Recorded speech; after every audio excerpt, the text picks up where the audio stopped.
እሺ ትሬዱን እንዴት ሆልድ እንዳረኩትና እንዴት እንደያዝኩት ላሳይ። ይሄኛው ትሬድ በእርግጥ የትላንት የነበረ ትሬድ ነው። እስከ 3100 ድረስ እጠብቀዋለሁ።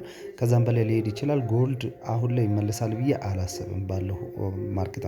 ለማንኛውም ይሄን ስናየው በዋን አወር ይሄ ትሬንድ ላይ ብሬክ ነው የተደረገው ትላንት ማለት ነው። በጣም በድግግሞሽ ሪስፔክት ሲደረግ የነበረ ትሬንድ ላይ ነው ብሬክ ተደረገ።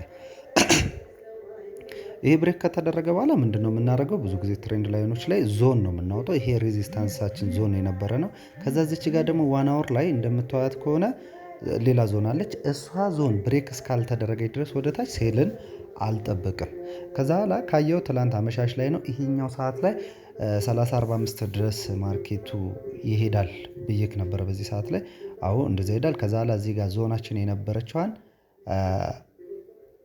ኪ ሌቭል አለች እቺኛዋ እቺ ኪ ሌቭል ላይ ወደ 4 አወር ስናመጣው ያው እንደምታዩት ነው።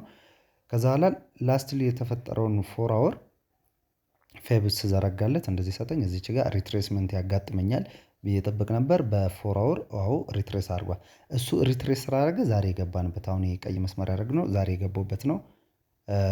27 ማለት ነው 30:27 እሱን ደግሞ አሁን ቀጣይ አሳያችኋለሁ። ለምንድነው የገባሁት? ያው ብሬክ አረገ። ብሬክ ብዙ ጊዜ ከተደረገልኝ በኋላ ከታች ያለውን ሌላ ኪ ሌቭል ጠብቅና እዛ ላይ ነው የምገባው። ዋን አወር ላይ ፌቡ ስዘረጋ ይሄኛውን ሰጥተኝ ሌላኛው ሁለተኛውን የዛሬው ትሬድ ማለት ነው። ለንደን ሴሽን ከመግባቱ 15 ደቂቃ በፊት ነው መሰለኝ ይሄን ኢንትሪ የሰጠኝ ታርጌት አረገ። እንትን አይሲቲ ምናምን የሚጠቀሙት ከዚህ በኋላ ነው። ወደ 5 ሚኒት ምናምን ነገር ሲወርዱ የሚያገኙት ኢንትሪ 33 አካባቢ ነው።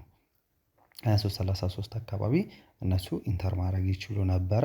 እኔ ግን በዚህ ቤሲክሊ ቀድሜ ነው ካች ማድረግ የቻልኩት።